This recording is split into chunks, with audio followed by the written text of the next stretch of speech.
Welcome to the WP Builds podcast, bringing you the latest news from the WordPress community. Now, welcome your hosts, David Wormsley and Nathan Wrigley. Hello there and welcome once again to the WP Builds podcast. You have reached episode number 303, entitled Monitoring Websites for Clients. It was published on Thursday the 10th of November 2022. My name's Nathan Wrigley and I'll be joined in a few minutes for my chat with David Wormsley. But before that, a few bits of housekeeping to get us started. There's a few things going on WP Builds right now. The first thing to mention is our Black Friday page. I'm going to stress that if you're into WordPress and you want to have a reliable source for all things WordPress around Black Friday, we have a URL for you. It's wpbuilds.com/black. That's wpbuilds.com/black. It's a searchable, filterable list of all of the products that we're told about. If, of course, you have a product in the WordPress space and you would like to be put on that list, there is a button, a blue button. It says add your deal right at the top of the page. Feel free to come fill out the form and we'll get it onto that page as soon as possible. There are a few sponsor slots at the top of that page, so if you're interested, there's a yellow button at the top as well. We'd be very happy. We've got a couple of sponsor slots left over. The other thing to mention is our awards page. It's a bit silly. It's wpbuilds.com/awards. The whole point is to raise money for Big Orange Heart. And if you donate $20 and send me a picture of your receipt, I will gladly put you on that awards page and you are guaranteed to win whatever section it is that you put yourself up for. Once more, wpbuilds.com/awards. Now, during the course of the last week or so, Twitter has been in a bit of a state of flux. Obviously, Elon Musk has taken over there, and a few people have decided that is the moment that they wish to try something out, which is different. Well, for the last year or so, I've been mentioning that we have an install of Mastodon. It's over at wpbuilds.social. That's a URL, wpbuilds.social. Feel free to join over there. There's currently, I think about 80 people joined up, so if you want to swell the number and have a place on the web which is decentralized and federated, the primary difference really is, number one, there's no ads, which is good. Number two, there's no algorithm determining what's happening in your feed. It is very simply a list chronologically, so the newer stuff at the top, the older stuff at the bottom, and in many ways it's a bit like Twitter. My understanding is that en masse, Mastodon has grown pretty rapidly over the last few weeks, so it may well be that quite a few of your friends are over there. Don't worry too much. You've probably heard some horror stories about how difficult it is to set up. It's difficult to set up the server, but it's very, very easy to set up an account and get started. And you can contact everybody from our server, no matter what other server they are on. So once more, wpbuilds.social. The WP Builds podcast is brought to you today by GoDaddy Pro. GoDaddy Pro, the home of managed WordPress hosting that includes free domain, SSL, and 24/7 support. Bundle that with The Hub by GoDaddy Pro to unlock more free benefits to manage multiple sites in one place, invoice clients, and get 30% off new purchases. You can find out more by going to go.me/WP Builds. That's go.me/WP Builds. And sincere thanks go out to GoDaddy Pro for their continuing support of the WP Builds podcast. Okay, I'm chatting today with David Wormsley. We're in season 5 of our WordPress Business Bootcamp. This is the final series, so we're on the home straight now. This episode is entitled Monitoring Websites for Clients. Well, no doubt, if you are building websites, you have some kind of arrangement, some kind of care plan where you take care of their website. But how do you make sure that everything is running as it should be? What does that even mean? What kind of things are you monitoring for? Are you looking for visual changes that might occur on the website? What about the UI? Are you looking at performance? Are you looking at security? Are there legal constraints that you've got to worry about? There's absolutely loads in here. Are you dealing with it? Do you hand it off to somebody else? How do you monitor it? We've got a whole list of tools that might help you in this endeavor. So it's a nice episode, and I hope that you enjoy it. Welcome to another in the Business Bootcamp series where we relearn everything we know about building WordPress sites and running a web design business from start to finish. We're on season 5, which is the last in our bootcamp series, and it's all about what happens after the website's built. We're on episode 2, which is talking about monitoring websites for clients. Nathan and I are taking contrasting approaches to getting our new businesses running and our first client site built. She's a new lawyer with no previous site. And shall we just quickly talk, Nathan, about our different approaches, perhaps, to this subject? So Yeah, very quickly. Yeah. So mine is the more traditional approach. You get a proposal out there, they agree to the proposal, you build the website, hand it over, and move on to the next client. Basically, It's as simple as that. So no monitoring for you? No, that's right. I just say sayonara and disappear off. No, this was always like care plan territory, but we'll get there.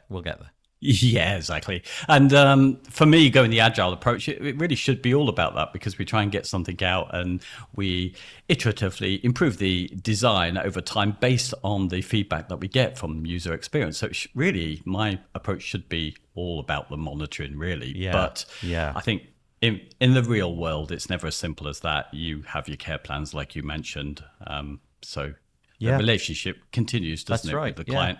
There's a lot more to this, though, than meets the eye, because when you suggested this as a topic and I opened up the show notes that you'd created, I thought there would only be like one or two things, because when I was thinking about monitoring, the first thing that came into my head was only things like uptime.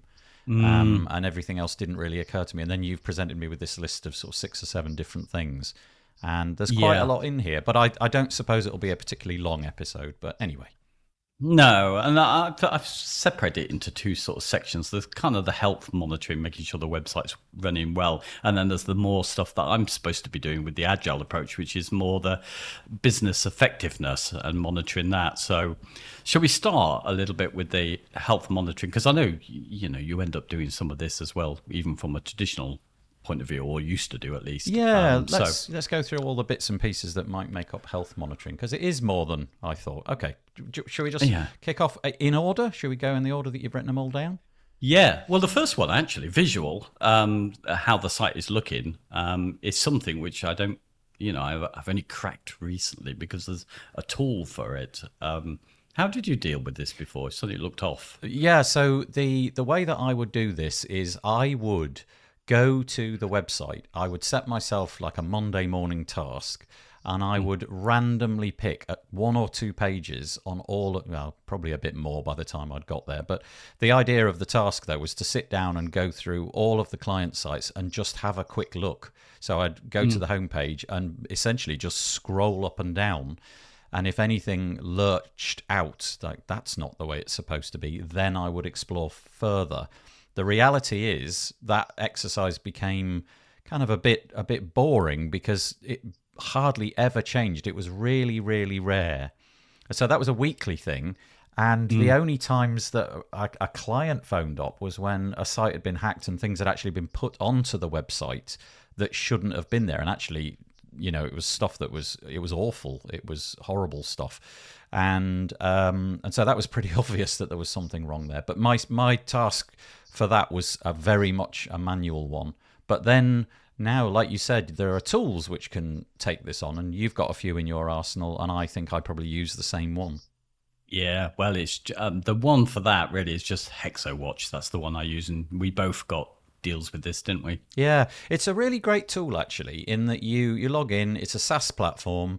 And I guess there are tiers and what have you, but I think the lifetime deal that we got in, we don't need to worry about all that. But you just type in a URL and then you give it some instructions of what it needs to look at. And so, for example, it could literally look at the page and store a copy of that, and then next time it comes round, it compares it to the previous version. So you may have it set up daily, and you could say, for example, look at the top third of that page. And if there is a 10% change, then give me an email. But it can go much further. It can look at the output HTML, and if there's any changes in there, it can detect things like whether or not the platform that you're using. So if you move from WordPress over to Joomla or something like that, and it's great. The only downside, I suppose, is that it takes a while to get it right. In that the tiniest variation can trigger an email, and very often the email is not really wanted. Now, if it's a static site, any variation is worth hearing about. But let's say in the case of WP Builds, every single week the homepage changes twice a week because I put new blog posts and podcast episodes, and so I get that notification each week because a proportion has changed, and I haven't really gone in and tweaked it. But it's a great tool. Yeah, and I think there are ways of doing it yourself, actually. I think there are scripts out there that allow you to be able to do this kind of screenshotting stuff and provide you information back. I learned something about this just recently, and I did it because I used to get those emails, and the temptation then is to ignore them because, it's that site again. That's right. That's exactly the problem, yeah. And I've changed it now to to ignore the typically homepage, which may have something like a slide or something that's more likely to move because it's a more complex page than another. So I've tended to remove the homepage and swap it out with a bunch of other sites, other pages. So I think that's probably going to give me, because really my own experience is there's only been a visual change, whether either they've done something, and I've got tools which tell me a little bit about that, usually, if they've added some new content in. And otherwise, it'll just be some caching issue or some update issue, but it's very rare. So it's one of those kind of insurance policy tools in that the day that it tracks something that truly is meaningful will be the day it pays for itself. But at the moment, it kind of feels like it pesters me. And I'm happy to get the emails. If I was really that bothered about them, I would go and modify the search. But I get emails on a twice weekly basis, and exactly like you said, you become a bit anesthetized to them. You don't really give them the attention that they deserve. So that when it's like the boy who cried wolf. When the real one comes along, you're just going to be immune to it. But it's a great tool. If you've got many websites that you need to be monitoring and you've figured out how to do it, I do like your idea of going to a page that's never going to change, like, I don't know, the contact us page or something like that. That seems like a more intelligent way of doing it. But there's loads and loads of different things that you can set up in there and different ways that you can make it work. Just curiously, because I never did ask, what did you do before that tool came along? Did you have like a weekly regimen like I did? Sort of, yeah. I didn't really have anything. I originally, and this is the thing, whether you decide to, you made it part of your care plan. I didn't do anything like that because they were mostly being charged for the hosting. I didn't want the job, so I really didn't do anything. But I felt I should get ahead of it. So I think I even did a video on it. I used to set it up so I had all of these tabs. There's a little extension where I could set them all up on the tab and go zoom and put them all up and have a quick look through each of the tabs to see if they all looked okay. Right. So I used to do that regularly, but I did try to avoid taking responsibility. I said that it was up to them to see if their website was broken and let me know. Yeah, I think that's probably certainly if you've got the automated tools, that's great nowadays. But it may be that your budget can't stretch to that, and having some sort of system in place where you or a colleague just goes and does a quick check. It's a bit like the check I always did before I handed a site over. I'd been playing with it for several weeks and I was absolutely certain that it was finished. But just before I finally contact the client and say, right, we're ready, I would then go pretty much through everything and just give it one last check. It was more out of fear that I'd missed something than anything else. But you get your eye in, don't you? You just suddenly notice, oh, hang on, that's quirky. That's not the way it's supposed to be. But yeah, these tools are really good. So do you think we've done the visual thing there? I think so. Yeah, okay. The next one, still, I have no solution for this. Really, I've called it UI. So it's whether the site is working for the user, testing things like forms or anything else that needs to work, whether someone could place an order on e-commerce or something like that. All that kind of stuff. This is checking that things like, for example, forms or shopping carts are still functioning and they're possible to use. Yeah, I actually did fall foul of this once, and it wasn't at WordPress. I was saying to you before we hit record, back in the day when I was using Drupal, there was a module, as they're called in Drupal, called WebForm. And it's imagine Gravity Forms and what have you. It was similar to that in that you could install it and it would take care of your form needs. And I got an email from the client basically saying, look, can you just check? Because, I don't know, a month ago, the regular influx of forms that we get, 3, 4, 5, I don't know, however many a week or a day, it just dried up. It's gone to nothing. And sure enough, it was the web form had stopped working. So in other words, the plugin had broken. I think I probably updated it, or anyway, the long and the short was it totally had broken. And I felt really embarrassed, actually, because I hadn't made any checks on the forms or anything like that. And I've, to this day, I'll never know what kind of business they may have lost and all of that kind of stuff. But it was salutary. It did make me feel maybe I should be checking this kind of stuff as well. But you don't have a process, but you do know of tools that allow this to happen. I only know of one that I did try out, but it's quite an expensive tool, so I couldn't justify the cost of it. Ghost Inspector will allow you to go through a process. It's been a long time since I used it, but it used to have a Chrome extension, so you could go onto your site and record certain actions like filling in a form, and then it would do that regularly, whatever you set it to do, and then tell you if it failed. And I ran this for a while on one of my sites, but again, it was another one where it gave me more false positives and kind of came off.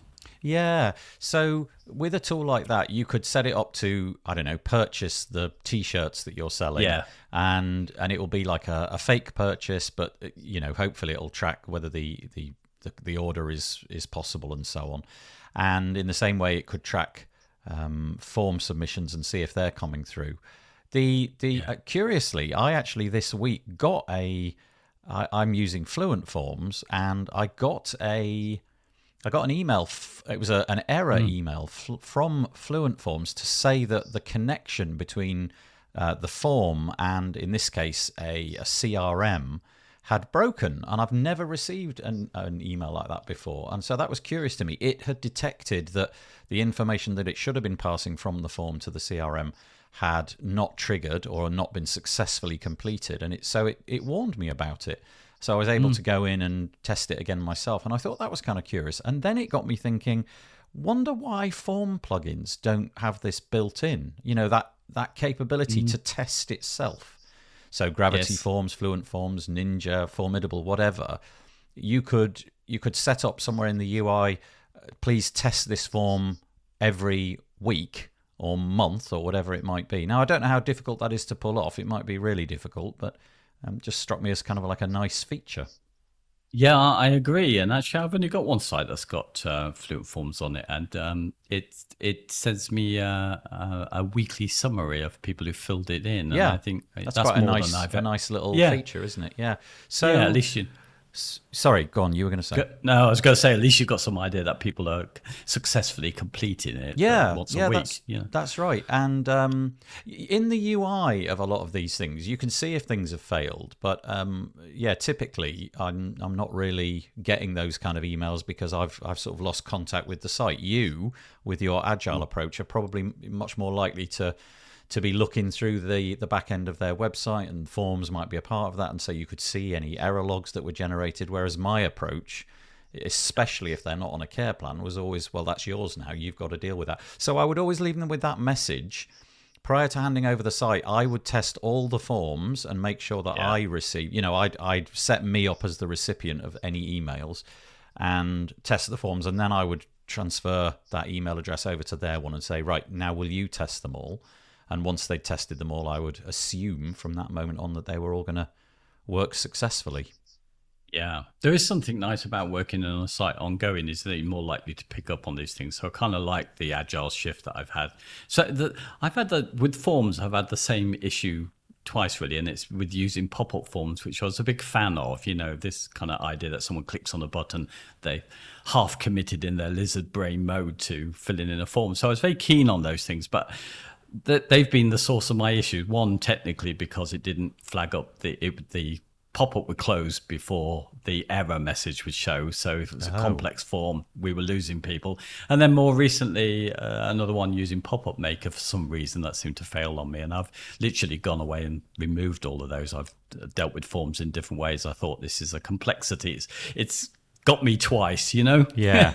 And forms are so important that I thought, let's not try and be clever with this. Let's just stick the form there. Have you ever dabbled with, I know it's strictly not WordPress, but have you ever dabbled with SaaS solutions to forms? So I can think of several, there's Wufoo and there's Paperform and Question Scout is another one I came across. Basically, they're just SaaS solutions. You drop a piece of JavaScript in and it brings the form in. Obviously, it's a piece of third-party software loading, but something about that feels a bit reassuring, maybe?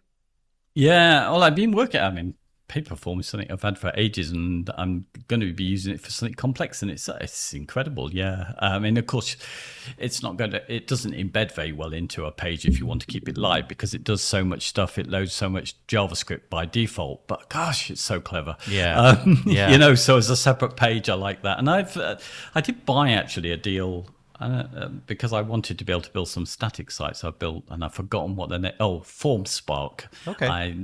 They a new setup where they will you basically just put HTML in, and it takes care of the rest for you. It will do the delivery. It will report to you. It will send you and whoever you want messages. So it's not actually in production anywhere at the moment, but I've been testing it a lot, and it's really quite cool. And you get the feeling that there's some sort of safety net there, isn't there, with a SaaS solution, because that's all that they're doing, and so long as their platform is just doing forms, they've got no compatibility issues. It's not going to conflict with any other plugins or what have you. So there is something there. Yeah, I've used them. The only gripe I have there is that depending on who owns the account, it can be tricky to get it set up. If it's their account, they've got to give you the login details for all of that kind of stuff. But I guess that's no different from getting a license for a WordPress plugin. But yeah, okay. So there's UI. Ghost Inspector is probably the best thing we know of, although neither of us are using it right now.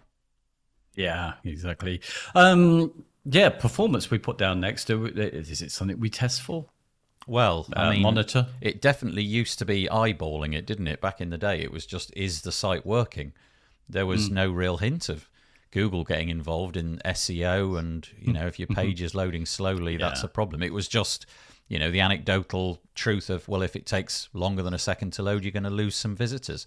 Now it feels like this is a really crucial part, but I'm not sure how much the client would care. In our case, the Miss A, the lawyer, I'm not sure she'd be obsessing with us about this, but it may be something that we ought to obsess about if we want her site to be, performant and rise up in the search engine rankings, and therefore she's impressed because she gets a load of new business and recommends us to other people. Yeah, it has become really important. And I think for monitoring, we've also got the tools there. So, we both use MainWP, and that has a tool where it will run tests and tell you what the Google score is. But also, if we are monitoring the sites, and this is something I'm keen to do now, is to make sure that I go and check the Search Console for clients that I'm supposedly going an agile route with. So I actually get better information on performance because I'm actually getting some of the real user data, which is the key thing with the performance rather than the local tests. Yeah. So this was always a line item on my care plans, and if memory serves, this was something which never really got taken up too much because this was on the higher priced care plans. Yeah. Right. And because, there's actual work there, and if you are going to honour actually looking into, let's say, Google Analytics or something like that, or Lighthouse data or whatever it might be, then you've got to be doing it manually. If you get some sort of flag from MainWP to say something's gone wrong, you've got to be going to take a look at it. And so it wasn't something I ever got too involved with, to be honest. Speaking of Google Analytics, that was often the domain of some department at their business. They would track that themselves and they'd have an interest in all of that themselves. And it wasn't something I necessarily got involved in. It was because it's related to their business, the Google Analytics side of things anyway. It's related to their business, not so much the web, not so much the me building it. It never really got in. But now the UX side of things feels like that is going to be important. And that would be my responsibility because, well, I guess the hosting might matter, but generally speaking, it's the way the site's built and what tools and things you've got going on in the background. Yeah. I mean, I personally never had a client that's been interested in performance apart from one who, I rebuilt their site actually, and it was really, really fast. I was quite pleased with myself. nice. And they kept complaining it was slow on their mobile, and it was like the most, because no one has said, oh yes, well done on your fast performance site, David. No one's ever bothered to, before. I've only had somebody saying it was slow on their mobile, and it was like, well, I just, Do you remember, like 2 years ago, maybe a bit more, there was just general widespread panic that this was going to become the most important metric for everything. Yeah. Google were bringing out all of their core web vitals, and performance is obviously crucial to all of that.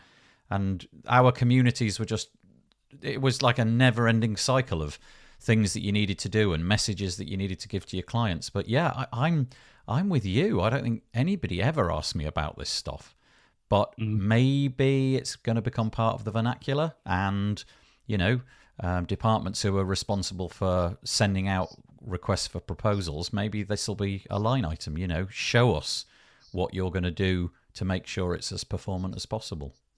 Yeah, the only people I've heard talk about it when the clients are ruling on this, it seems like they've just kind of got into web development themselves and they've got the wrong end of the stick. They think the scores are more important than anything else. And of course, the only thing that's important to Google is actually the real user data. And that can be entirely different from the scores that the tools are measuring for you. So, luckily, I've never had a client who's got into that, because it sounds like you end up with a bit of friction there, Yeah, because you would really struggle to make that argument, because that kind of data can be tracked, whereas things like the content on the website is much more ephemeral, and there's a bit more artistry there. You're going to go into a bit of a rabbit hole where, unless the numbers were constantly going up, and it's only 96%, David, it needs to be 100%. Well, does it really? I don't know. But yeah, I think. But it does. Google publicly shame people now, don't they? I mean, if it's been measured and the data's in on that one, it's going to say you don't pass Core Web Vitals. So I guess the client at that point can say something. I feel a lot of them before they ever get to that point, and I think most of the sites don't seem to have enough traffic for Google to even bother going and providing the data. Yeah. But also, I think that this is one of the things that at least there is data and you can fix things. If Google does come back with, okay, this is a problem, this is a problem, this is a problem, this bit isn't a problem, then there's stuff to work on. And you can tell the clients that, okay, there's work to be done. Things have moved on, times have changed, you haven't updated your site in several years. It's time to get with the program and let's have another look. Which is the next one, technical. Do we do this? I mean, it's a big umbrella term, really, I guess, technical, whether they're running the latest software, and that could be anything, upgrading to the next PHP or the next MySQL. Is that something that we are monitoring and dealing with? I guess we are. Well, I guess to some level it depends on where your sites are being hosted. If you're on some kind of reasonably expensive managed WordPress hosting company, then they're going to do this all for you, and they're pretty good, aren't they? I mean, I don't know if you've got any websites on those kind of hosts, but they're pretty good at informing you that they've run their tests and your website seems to be fine, it should be fine, and it's going to be rolled over to the latest version of PHP on this date, so be mindful of it, and so on and so forth. So a lot of that side of things is taken care of. But I know that you're a great fan of things like DigitalOcean, and that's on you then, isn't it, to update? How do you monitor that and update things, or do you just sort of leave it? What do you do? Well, PHP's fairly, most of the time, most of the tools I have update to the latest version fairly quickly, and then there's usually somebody left over. Yeah. And I do update something on my local site, and then I will run debug to see if there's throwing out some errors these days. And something I would have never done before, but I tend to do it now. Yeah. But so I'd keep on top. The other side of it, I think we talked about it last time, is the fact keeping up to date with the software. How do we inform the clients that perhaps the web is moving in a different direction, so plugins that they used to have don't get updated any longer? Do we need to be alerting to the fact they might be needed to swap out some of their software? Yep, and then you've got things like main WP and things like that, which will help you to do all of this easily. But yeah, I think in terms of the updating MySQL and PHP versions and all of that, and obviously, the Linux needs to be patched if there's some problem.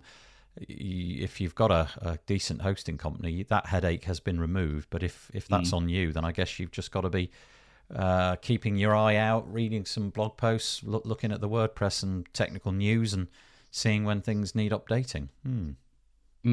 Security. Okay. So, yeah, it's a black hole, this one, isn't it? Because certainly I feel it's a bit like the technical one that we just talked about. If you're not into creating your own hosting environments, I mean, actually creating them yourself and doing all the Linux distribution updates and all of that kind of things, then security is a bit of a black hole. And it's just so deep that I don't really have much insight into what's going on there.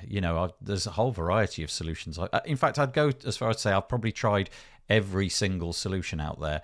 And the message usually for me is, I don't understand this. Yeah. Do you know what? I think I only have security monitors on because I've got clients. I think if I didn't with WordPress, knowing that I will update daily and I won't understand really the security issues, then I think I would just rely on some tightening up of WordPress and some tools like the free tools that you get, bad bots, something which prevents those, and do that. But actually I don't, because I feel I have to report to clients. I feel something has to scan, Right. So you have some sort of malware scanning tool which you can at least fall back on and say, well, we did the scans and the tools didn't pick it up. Is that an insurance policy, basically? Exactly. I've gone from WordFence to, in fact, we still use Malcare on some sites. The free version is very good on that. It doesn't fix stuff on the free version, but it tells you, and it works very well. And VirusDie is a deal that I got some. But all of these, the key thing has been the thing that will do the scan, the firewall and the scanner. They're the two things I look for. And the scanner's the monitoring for my clients, really. I guess the thing with all the security side is that if, like me, and I think you are a bit like me, we're not really sure what's going on, then any kind of information that it feeds back to you, a bit like we said about earlier, you get these emails from, plugins that tell you that, well, we were talking about form plugins giving you error logs and things like that. If you get loads of security emails and you don't really understand what's contained within it, it's really hard to know when you need to react and when you should just, that one can be thrown away. At least I think that. Yeah. Yeah, I don't really get any alerts on that. I get a little summary from VirusDie that says, well done, you, 100% this time. You're ace. Well, you see, that's exactly the problem, though, because if you just keep getting those, eventually your muscle memory will be like, email from VirusDie, delete. Oh, I never get tired of saying, them saying you're awesome. Oh, okay. But what if one day you get an email? I mean, seriously, do you individually open all those emails? Yeah, I only get like a weekly summary. I do open that one. Okay. Yeah, because it's looking over a load of sites and it actually gives me a point score. So if something did come up in that week, it would let me know. But then it would let me know anyway if there's an issue on it. To be honest, I've never found an issue with this security monitoring. And I used to put them in reports, and now it's just for me now. Yeah. But it's still good to know that it's been done, and I can prove it's been done should a client ask. Yeah, and again, you are sort of just distancing yourself a little bit from the problem by saying, well, we're doing something, and you're very honest with your clients anyway, aren't you? You're not claiming to have some sort of degree in web internet security. You're just saying, I'm going to do what I can do. We've got these tools which will help us. Beyond that, it's going to be a case of getting things cleaned up by a pro. Yeah. And then the other thing that we might take responsibility for, the last one, is the legal stuff, isn't it? Which we've mentioned before, things like accessibility laws changing. GDPR obviously was the big one that came in. No, not this case, though, because she's a lawyer, so she's dealing with this. I'm sorry. That's just... Well, I don't know. I wouldn't believe that she would know about this. No, I'm sure she wouldn't. No, absolutely. Yeah, I think this is going to become increasingly more required. I think when you and I began doing web design, none of this, not a single scintilla of it mattered. You could put anything up on the internet, it was a free-for-all, and it didn't matter. But now, of course, it's become a completely essential part of our lives, almost like a human right, if you like. And so things like accessibility are now incredibly important. Things like privacy, GDPR that you mentioned, incredibly important. And there are going to be laws which you're going to have to obey. But it's tricky, isn't it? Because in your case, if you're working with them and continue to work with them, as this stuff comes across your table and you hear about some new guidance that you need to follow in the UK, you can tell that to your clients and work through it with them. Whereas with me, if I've kind of severed relations with them, then really I need to make it clear that that's on them at the point where they take the site over. I need to put this in writing that, from this moment on, anything to do with applicable laws is up to you to fix. One thing that crossed my mind, though, as we're talking about monitoring, how do we know this? You were telling me earlier about you'd spoken to someone, interviewed someone who knew much more about accessibility laws and how they apply to different areas and that. I wouldn't have known any of that. So you've got your monitoring built into the podcast that you're doing, all the other interviews that you do with people. But, how does the regular... I'm diving out of that stuff, so I could easily not know. I think the problem here is one of just distributing the information. So if the podcast episode in question is for the WP Tavern, and it's with a guy called Joe Dolson. It'll be out probably by the time that this episode comes out, it'll be out, so you can look for it over there. But he's obviously he's really interested in web accessibility. That is the cornerstone of his business. He's an accessibility expert, if you like. And so really the only route, I think, for knowing that kind of thing is to be engaged with people like him, reading his blog posts and engaging in, Facebook groups that take this seriously, or Slack channels that take this stuff seriously. Certainly, there's no mail dropping through my door. Lawyers aren't contacting me saying, have you got websites accessible?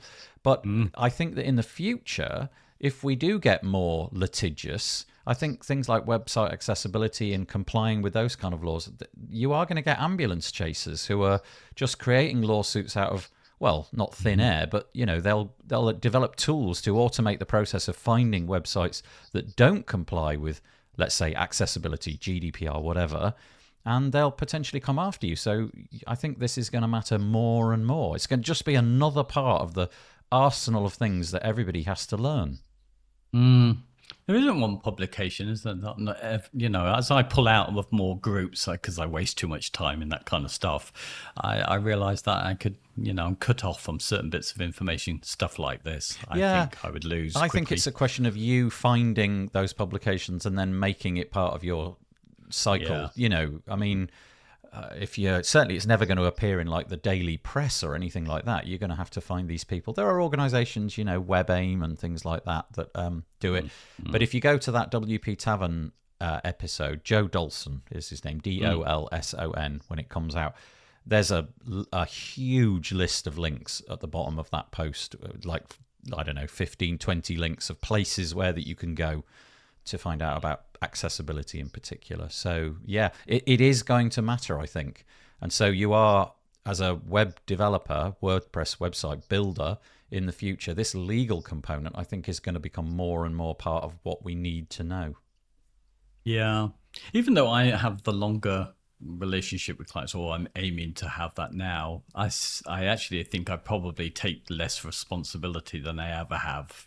Trying to set my relationship as an ongoing service for people as a kind of shared adult. The website is theirs and their responsibility. I'm bringing in my skills rather than I'm guaranteeing all of these things will be monitored and taken care of. But I've definitely moved away from that. Yeah, and I guess you've just got to position yourself so that you don't take the responsibility on for everything. So, an easy example would be uptime. If the site goes down, you've just got to be sure that the client knows that, that you've got to talk to the host. We now no longer have an ongoing relationship. I built the site for you, but you're paying for the hosting. It's got nothing to do with me. You need to speak to them. But I think sometimes that's very hard for the clients to understand because, you built the site, you're responsible, it's gone down, what's gone wrong? And it might be nothing to do with you. So setting those boundaries and making sure that they know. But look at all the different things that we've talked about. So there were 6 things there: visual, UI, performance, technical, security, legal. Is the job then to disassociate ourselves as much as possible with all of those things so that we're less culpable should anything be spotted that goes wrong?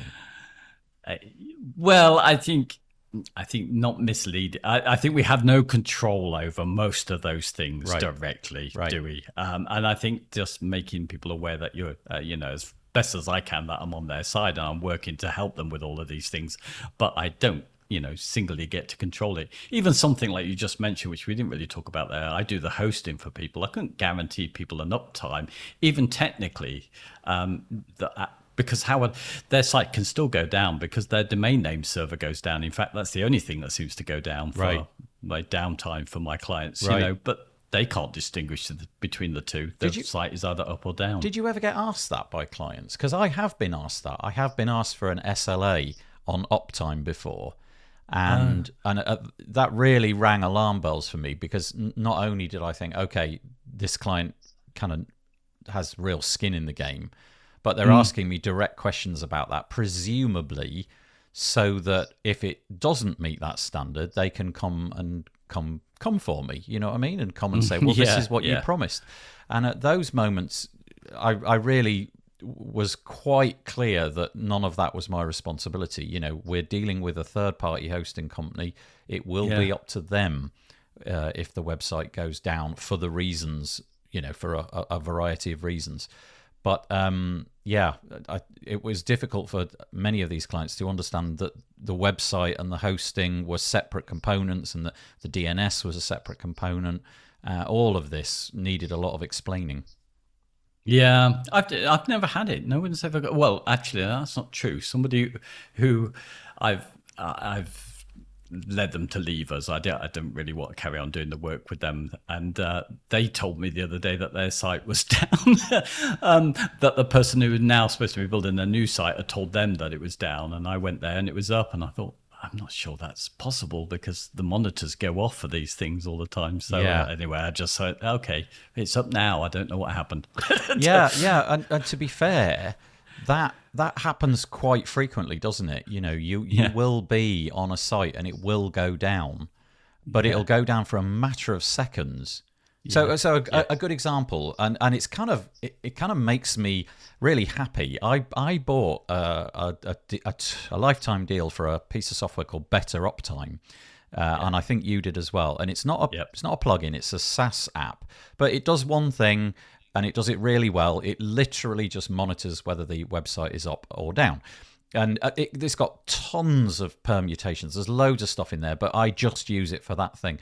And when I do the update on main WP and I click update all, I very often get a slew of emails from Better Uptime because the site has gone into maintenance mode for, let's say, 15 seconds whilst the plugins are being updated. So it has gone offline. The uptime monitor has spotted it. I get a bunch of emails to say, problem, warning. And then I get the one a few seconds after that to say, actually, forget that, it's gone. Which makes me believe that those tools work really well. I thoroughly recommend Better Uptime. It's absolutely brilliant. And you've reminded me of another thing to monitor there, which it does for us, which is when the domain name is expiring, which is something which clients sometimes forget to renew. I'd forgotten it did that. Yeah, it does, doesn't it? It lets you know. I think, I don't know if main WP does that as well, but certainly Better Uptime keeps a close eye on that. So if it's never a problem for me because all my domains are on recurring. I have to go in and deliberately say that I'm going to not purchase them again next year. But for the clients, yeah, that can be a real problem, I imagine. Yeah. Well, God, we thought we were going to rush through that stuff quickly. We've still got another side, the monitoring for business effectiveness, which is what the agile thing's supposed to be more about, trying to get some information back about how real users are using the website so we can look for clues on how to continuously improve it. So should we chat about that? Yeah, there are so many tools. In fact, I think the problem with a lot of these tools now is that there's so many data points coming out of them that it kind of gets lost. Like back in the day, Google Analytics came along, and at the time that it came out, it was fairly straightforward to understand. Honestly, I think it's like I could spend a month learning about Google Analytics and still not know half of what it does. So sometimes I do wonder, how much of this data do we actually need? Do we need data on absolutely everything? And apparently the answer is yes. But it's then making sense of all that data. Yeah, I think it's very easy to make it complicated. I mean, I've gone for this agile approach where we take our clues, but I've kept it as simple as possible. And Google Analytics, I mean, of course, the traditional one that we're used to is going to go away, and we now need to convert over to Google Analytics 4, isn't it? Yeah, 4. It has a whole different approach to it. But I still think, I mean, monitoring visitor numbers, the types of visitors, perhaps the time of day sometimes is interesting, the types of browsers that are using it, whether there's more on mobile, all of that kind of stuff gives you some sort of indication, which maybe on new builds you wouldn't have known about, and can influence changes that you might make to the website. I think for you, with your agile way, this is really great data. If you see that you change something on a whim, and the number of, I don't know, visits to a certain page just died, then you can work with that. Whereas for me, unless somebody's paying for my time to look at this data, it's really not going to happen. It was like we mentioned a minute ago, with Google Analytics. Unless somebody was paying me my hourly rate to sit down and go through a lot of this stuff, it basically wasn't going to happen. And so you'd go from, I don't know, you may go for several years, and then they come back to you and say, right, we want to refresh the website. And you say, okay, tell me about what you've noticed with the Google Analytics over the years. And of course, the answer 99% of the time was, we've no idea. Nobody's been monitoring that. But your approach allows for it, I think, much more than mine did. Yeah, but I'm sure the tools, I mean, there are a few things that I do. Another great deal was AccuRanker, a good tool there that allows you to rank keywords. So that's something that we'd often start off with. We're trying to rank for certain things with a new business and then just see how effective we're being on that. There are other tools, of course, that do that. I've never got into, I mean, again, a free tool that we can use. Well, free to a certain degree for A/B testing. There's Google Optimize. I've only ever experimented with that. But Clarity is the tool that the Microsoft Clarity is the tool that I think is really useful for getting user behavior, which is the key thing we're looking for, how people are using the site. And it will record for free your visitors, and you can watch what they did and where they moved around with their mouse. Yeah. I think you're not the only one to talk to me about Microsoft Clarity and how useful it is. And my understanding is it's totally free, right? Yep, and it tends to be free for good. I mean, it's great. I mean, if you're not really into the numbers either, you don't really need Google Analytics. It will give you the basic numbers there, but it gives you a few of these kind of just useful things to look at. They've got excessive scrolling to see if people are moving up and down pages a lot, meaning they can't find what they want. Dead clicks where people are clicking on things. So they're always good to look at to see if somebody thinks something is a button when it's not. Right. Oh, that is interesting. Okay, yeah. Yeah, that's a really useful one. Rage links, where clicks, where people are clicking because it's not doing. Yep. So that can give you some over idea. Again. Yeah. Yeah, quick backs also, when supposed to be an indication when somebody shoots straight back to the page that we're at before, it's an indication that perhaps the page they went to isn't giving them what they expected to find. So all these, I think that's a really great tool. I mean, there's lots and lots of things out there, things I've bought that allow you to get into that in depth. But if you want something very simple, I think everybody, even if you're just doing a care plan now and wasn't going an agile route, might want to consider putting in something like Clarity, just so. Well, I mean, if it's free, I guess in my system, let's imagine a scenario where Miss A has the website built, but then she doesn't want a care plan. It would definitely go onto a list of things to recommend. I could certainly set that up and get it running with their account, and then say, okay, now it's up to you to monitor that for sure. Yeah. I think it can come back and tell you a lot of stuff. It's got the usual hotspots that you get with these tools. Hotjar is the well-known one of that, so it does that. And you're scrolling, so you get to see. So it's been a bit of an eye-opener. Some things I've believed in about how pages will be scrolled down, I've been quite keen to go for the long-form homepage, which has all of the stuff in there. But maybe I've made some wrong decisions there when I look at the statistics. Then it's interesting, isn't it? To get to. There's some of these tools which kind of more or less shoot video of what the user is doing, and it's quite interesting when you look at them. If they come to the website and they're, I don't know, for 3 or 4 seconds they look at what's at the top of the site where the hero is, and then you see them quickly scroll down and then quickly scroll up again. It just gives you some sort of insight. What are people actually doing on this website? Where are they landing? Where are their eyes getting drawn to? Where does the mouse end up? And it can be fascinating. My only concern with those is what they're doing to the sort of CPU on the user's end. Are they slowing things down? But I'm guessing that Microsoft have tried to make it as lean as possible. Well, I've installed it, and all the speed tests were exactly the same as they were before. I mean, it's the first thing I was worried about. But it's not really the speed test side of things. It's more like how is it draining the battery on the mobile phone that is being inspected and things like that. I'm sure it probably won't make much of a difference, but you never know if it's constantly sending back information every half a second to their server, just telling you where the mouse is now and how long it's been there and all of that kind of stuff. I don't know. I've no idea whether that'd be an important consideration or not. But the tools are certainly there. There's loads of tools. And I do feel that in your scenario, with your agile approach, this is an absolute must. You've got to be doing this kind of stuff, talking with them, showing them the data, all of that. I think, just to be a better designer, I think even if you don't do that, installing Clarity and maybe looking at some old sites is quite interesting. I definitely, because you can look at something like just the very simple thing about where people are scrolling to. Of course, behavior is entirely different for mobile than they are for a desktop, and being able to look at that and look at your design. And I think, it just gives you some ideas about whether your design did do well. Did it lead people on to get to the bottom? Yep. Yeah. In your scenario, you're working with them, but in my scenario, just popping in once every 6 months and giving it a 10-minute glance just to see if there's something that you can go back to the client with and say, look, I was just browsing on your website and I noticed this. Let's have a discussion about how we can improve that, because I've got some ideas. It may be a way to sort of revitalize and get work out of a client that's gone sort of cold. Yeah, indeed.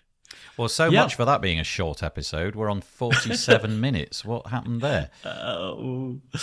Yeah. Is that it for this one? Definitely. Okay. Where are we going next? Hosting. Okay. Hosting. Yeah. Oh, great. Oh, we're going to have to be so careful. Mention no names. So that'll be in 2 weeks' time. Yeah. Okay. Okay. Have a nice couple of weeks. See you later. Yeah, you too. Cheers. Bye. Well, I hope that you enjoyed that. Very nice chatting to David Wormsley today, all about monitoring WordPress websites for your clients. If you have any thoughts, please head over to our website, wpbuilds.com, search for episode number 303, and leave us a comment there. Alternatively, join us on Mastodon, wpbuilds.social, and you could leave us a comment there. Or there's always our Facebook group, wpbuilds.com/Facebook. We love to hear your comments, whether you agree with us or disagree with us. The WP Builds podcast was brought to you today by GoDaddy Pro. GoDaddy Pro, the home of managed WordPress hosting that includes free domain, SSL, and 24/7 support. Bundle that with the Hub by GoDaddy Pro to unlock more free benefits to manage multiple sites in one place. Invoice clients and get 30% off new purchases. You can find out more by heading to go.me/WP Builds. And we do thank GoDaddy Pro for their continuing support of the WP Builds podcast. Okay, we will be back next Thursday, as it was a chat with David and I this week. Next week, it will be an interview. We'll have to wait and see who that's going to be. We'll also be going live, as we always do, for our This Week in WordPress show on Monday, 2 p.m. UK time. Bookmark the page, wpbuilds.com/live, and join us live in the comments. It's always a pleasure when people do that.